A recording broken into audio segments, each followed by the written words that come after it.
My name is Harriet Jean BERG, and I am 93 years old. I grew up in a Jewish neighborhood. It was a very nice neighborhood.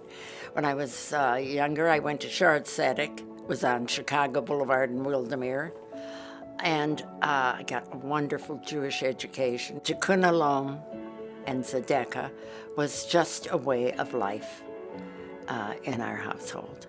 And we were just expected to know that and to do it. It wasn't until I went to Wayne State University, I was 20 years old, that I started dancing. Much too late. But I was also very lucky in that it was the golden years of American modern dance. It was a whole new vision of dance. You don't learn steps. You're born knowing how to dance, and it's a matter of bringing that out in each person. I developed a dance department at the Jewish Community Center. I had 2 companies, Young Dancers Guild, which were teenagers, and people came from all over the metropolitan area because I was teaching modern dance. I taught dance at the Jewish Community Center for 50 years. I just wanted to have everybody have the experience of knowing that we are mind, body, and soul. All 3 parts are an important part of being human. And that through your body, you can get to your soul and your mind. Every aspect of my life has been influenced by dance. And it's led me to meet some wonderful people and led me into the world of dance history. I was married to a wonderful man who was Irving Berg. He was a sculptor. I had 2 children, a girl and a boy. Now I have 2 grandchildren. I'm also a great-grandmother. Dance can help repair the world because first of all, you feel a part of the world. You feel that you belong. You dance in a circle, holding hands in a circle. It's the greatest feeling in the world. My name is Robert Lask. I am 80 years old. Teaching is something I love. It's that simple. I was 17 when Rabbi brought me into his Hebrew class, and I took 7 students out and worked with them. And then in my freshman year in college, I had a class of 22 students, and the rest followed. Many years ago, I taught a course in the Pirkei Avot, the ethics of the fathers. And I came across a quote which became very important to me. It follows as, "In the place where there are no men, strive to be a man." I have tried in my life to live by that quote, except for one word. Man has always included women. I've tried to teach all of my students in public school and in religious school that they must be proud of who they are and stand for what they believe in. Because in my classroom, they had the freedom to express what they thought, but they had to be respectful. Religious school is important to me because young Jews must be proud of themselves. They must know their history. They must understand what it means to be a Jew, and they must be willing to stand up for who we are as a people. I am a student of the Holocaust and have been all of my adult life. I have been a docent at the Holocaust Center for 20 years. My wife's name is Glenda. We've been married for almost 60 years. We have 3 children, 2 boys and a girl. So we have grandchildren as well. And we even have 1 great-grandchild. It means everything to me because I lost my parents as a youngster.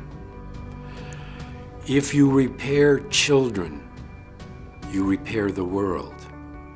If you take children out of your classroom because they have a problem and you sit and talk with them, you repair the world.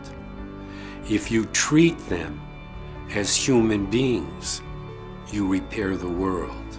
You've created, hopefully, someone who thinks for themselves and are committed to living a decent life. My name is Barbara Goodman, and I'm 81 years old.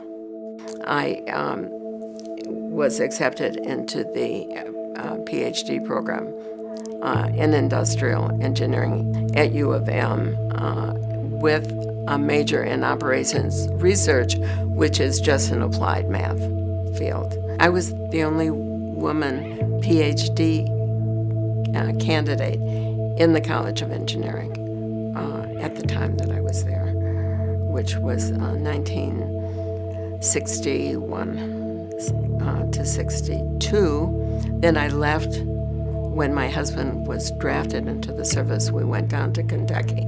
It put a 2-year hold on my educational program.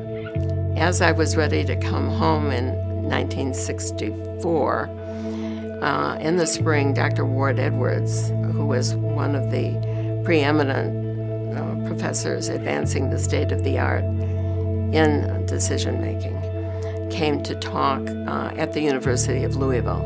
Decision-making,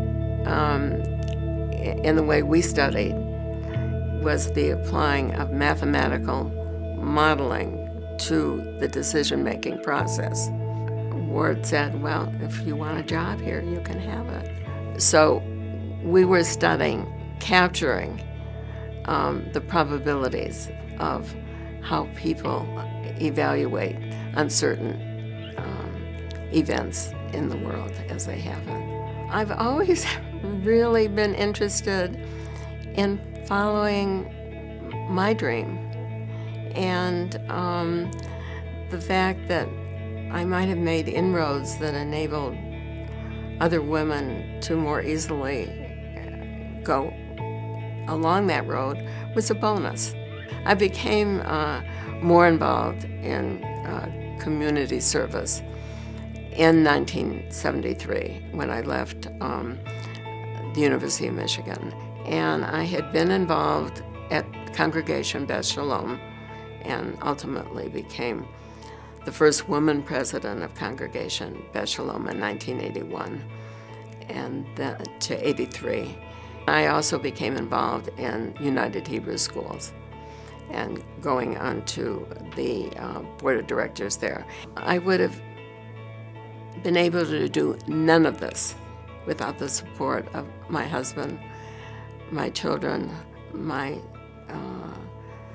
sister of blessed memory, and my sister-in-law of blessed memory, who were there for my friends. I learned that if you have a passion for doing something and you follow it and commit to it and follow through on commitments, then good things can happen. My name is George Stern, and I'm 80 years old. Well, my background is I was born and raised in New York City. My father was a refugee from Germany. My mother had been born in this country. My grandfather lived with us. He came in 1938, so he was a refugee. I was brought up in the late 1940s, early 1950s, of course, and Germany and Europe was still just recovering. We sent care packages to relatives that were still in Germany, those in England and in France. So very early on, it became apparent that we had to help people all over the world. When I finally got to college, I went to Columbia, which is New York City. I got a degree in civil engineering. I went to work for the Baltimore and Ohio Railroad. I worked in the railroad industry for about 60 years. I'd always been involved in what you would call extracurricular activities. And I'm always willing to help out. And I love looking at problems. I love looking to see where I can make a difference. I was active at Temple Bethel, and still am on the cemetery committee. It's been 30 years. So I got active in JVS, thought it was a marvelous organization, and was eventually asked to join the board and then on various committees at JVS, where I'm still very active and currently chair. One of the organizations I'm quite active with now is the Senior Corps of Retired Executives, mentoring people who want to go into business or are in business. We have 3 children. We have 9 grandchildren, and we're 1 great-grandchild. But we have a legacy to think why we were placed in this world. Why are we here? What is the purpose? Is it something that we can do every day, whether it's in business, and when business is over, that we can do for the community, so that when we leave, there is a legacy. Some of it is while we're still here. We can make it better for people while we're still here. The other is that we leave something for the coming generations. My name is Ellen MAGAR, and my age is 86. I was born in Egypt, and I grew up in Egypt. I was married in Egypt. I got my 2 sons in Egypt. When I was young, my mother taught us to volunteer. Even with my neighbor, if her baby cry, Ellen, go see the baby is crying. When I was 13, my grandmother was in the hospital, and I helped other patients too, to do whatever they want, to make their bed. If they want water, if they want preparing flour, making them feel, pushing the pillow, and just see what if they need other things to be done. My husband passed away in 1993. So I had to be at the Jewish senior life. And since then, I'm living there. So it's 24 years now that I've been an apprentice. So I did whatever I could to make people comfortable and help the staff. Because the staff are really, we have a wonderful staff. And the administrator who was there, she loved me. She said, Ellen, don't be alone, come on. I'm gonna give you this to do and this to do. I work in the store in the morning. In the afternoon, I check the dining room people. And if anybody doesn't come for dinner, I go to the social worker and I said, so-and-so never showed up. Go and check on him. The social worker can really tell you. They come and they thank me, said, Ellen, you really saved our life. Thank you for being here. I have 2 sons, Sam and Andy. They mean my world. And my 2 daughters-in-law, who are super, super ladies. And my 5 grandchildren, 4 boys and 1 granddaughter. So I'm very blessed. It's a good feeling when you do something and that you like. And when you try to help people and they appreciate it, it makes you wonderful. My name is MANUEL SKLAR. I'm 92 years of age. I was raised in an extended Jewish family with my grandparents, mother, father, brother, and sister, all in an upper flat. My grandfather was an extremely pious but philanthropic man. I was quite enthralled with his generosity, although he was not a rich man, but he was a man who contributed so much to the community. I went to Central High School in Detroit. From Central, I spent about 2 semesters at Wayne State, and then I went to the Army. I was in the Army 4 years. I served as a medic in a combat engineer battalion.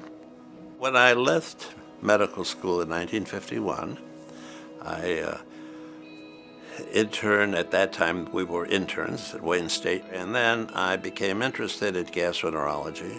The people that I trained with were nationally known for dealing with inflammatory bowel disease. And I developed an interest and a practice of patients who were suffering from those diseases. I founded the organization, which was initially called the National Foundation of Invasive Colitis, and it was devoted to providing support for families who had children or others with these diseases. It grew from a small number of my patients to several hundred now, and the name changed from NFIC to CCFI, the Crohn's Colitis Foundation as we know it today. I was married for 65 years, and my wife passed 3.5 years ago. We had 5 children, one of whom also passed at an early age. I have 4 surviving children and multiple grandchildren and great-grandchildren. I believe that if my legacy is that people will think of me as a person who cared. And that's it. Because I did care for patients, for others. I cared for the community. Been a long life. And I believe a productive one. My name is Alvin M. Saperstein, 87 years old. I was born in the Bronx, New York, and I grew up in Brooklyn, New York. All of my formal education up through the bachelor's degree was in New York City. I attended Brooklyn Technical High School. We were basically all immigrants' kids, all working class kids. And we came out doctors, lawyers, musicians, artists, scholars. That's what shaped my life. When I was 16 years old and working as a farm cadet in upstate New York in the Catskills, I was reading the Smythe Report, the official U.S. government report on the Manhattan Project and the development during World War II of nuclear weapons. That struck me as an extremely important project. The whole concept of the interaction between science and society struck me. And so I finished high school. I went to college at NYU, studied physics and mathematics, and then went to Yale for graduate studies, where I did a PhD in theoretical nuclear physics. For the last 50 years, I've been on the faculty at Wayne State University, primarily in physics, but also been very much involved with the Center for Peace and Conflict Studies. Physics is the underpinning of all modern weaponry. Whether you like it or not, the fate of the world depends upon the use or hopefully non-use of modern weaponry. In a democratic society, the people have to understand that. I viewed it as my job, task, vocation, whatever you want to call it, to get that knowledge out. And I continue doing that today. It's my knowledge of physics which leads me to believe strongly that we no longer continue thinking of war as a natural part of human existence. Well, what's the opposite of that? Well, peace. So you got to struggle for that. In Brooklyn Technical High School, one of my buddies was Bert Brown, who had a bratty kid sister named Harriet. And I met her when she was 9 years old. The night before I got my PhD, I married her. And she has made my life possible. I have been an educator, and my goal is to improve the rationality of the public. As I hope that at the end of my life, the world is somewhat better than at the beginning of my life. And I hope that my grandchildren will have a better life than that. My name is Edith Manuker, and I'm 87 years old. I was born in Leipzig, Germany. I'm the youngest of 2 children that my parents had. The thing I mostly recall is Kristallnacht. I still remember my father saying, "Turn off all the lights so no one will see our silhouettes." I still remember looking out of the window. Our synagogue was not burnt that night because it was in the middle of the block. But what they did is they took out everything from the synagogue and had a great big bonfire in the middle of the street. I still remember the dancing and the singing that went on around that. I was 7 years old. After Kristallnacht, it was decided by my parents, of course, that I'd be sent to England on the Kindertransport. And in July of 1939, I went to England. My sister had gone to England 2 weeks before me, and my parents said to me, "You will see your sister. She's going to greet you when you get there, and we will see you in a couple of weeks." I never saw my parents again. How did it impact on me? I think I've tried to think about it, and I think I think I might have put a curtain down in front of myself, sort of to protect me, because I rather put an emphasis on how fortunate I am rather than, oh, poor me. My sister and I had an aunt and uncle living here in Detroit, and that's why we came. I joined a B'nai B'rith group, and thank you, B'nai B'rith, because that's how I met my husband. My husband's name was Art Maneker. I have 3 children. I have 4 granddaughters. I have 1 great-granddaughter. My family means everything to me, and I am so grateful that I have them. Because of my parents' bravery, I have so much to be thankful for, and I realize it every single day. I think the most important community work that I have done is the Holocaust Center, because so many of our teenagers don't realize how much damage was done to this world during World War II because of prejudice and racism and not trying to understand the other person. Tikkun Olam is such a very important thing, because if each of us in our own way, even if it's a tiny little bit, if we can also follow that, we will have a better world.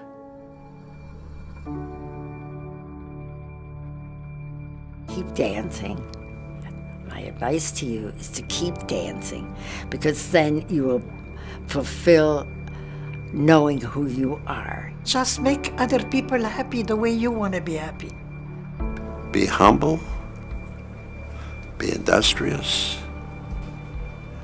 be truthful. You must be willing to stand for what you believe in. Communicate and follow your passion. And when you make a commitment, go forth. Don't be pessimistic about the future, but realize that you have to work hard in order to be optimistic about the future. Don't let anyone teach you how to hate, and don't you ever teach anyone how to hate. 1, do something every day and do it well. 2, be active in the community. Meet new people, interact with them, make friends, leave the world a little better.